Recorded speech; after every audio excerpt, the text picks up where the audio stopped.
রংপুরের পীরগাছায় রেল ক্রসিংয়ে লালমনিরহাটগামী পদ্মরাগ ট্রেনের ৬টি বগি লাইনচ্যুত হয়েছে।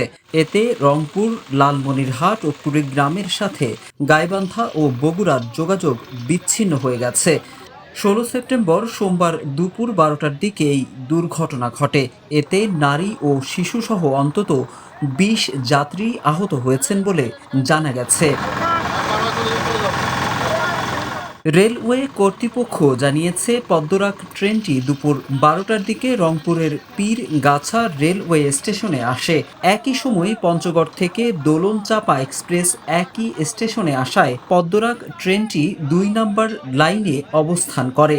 পরে দোলনচাঁপা পীরগাছা ছেড়ে গেলে লালমনিরহাটের উদ্দেশ্যে যাত্রা শুরু করে পদ্মরাগ। এরপর ১ নম্বর লাইন থেকে ২ নম্বর লাইনে ক্রসিংয়ের সময় পদ্মরাগ ট্রেনের ৬টি বগি লাইনচ্যুত হয়।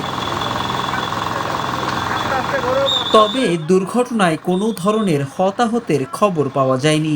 সান্তাহার লালমনিরহাট রুটে সব ধরনের ট্রেন চলাচল বন্ধ রয়েছে।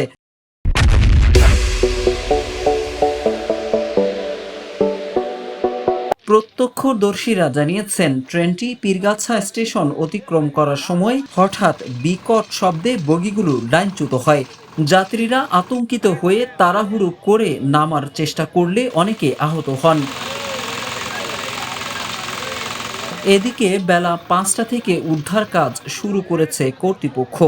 জানা গেছে, ঘটনার তদন্তের জন্য গঠন করা হয়েছে ৪ সদস্যের তদন্ত কমিটি। তবে পদ্মরাগ ট্রেনের যাত্রীদের অভিযোগ, যাতায়াতের জন্য বিকল্প কোনো ব্যবস্থা করেনি রেলওয়ে কর্তৃপক্ষ।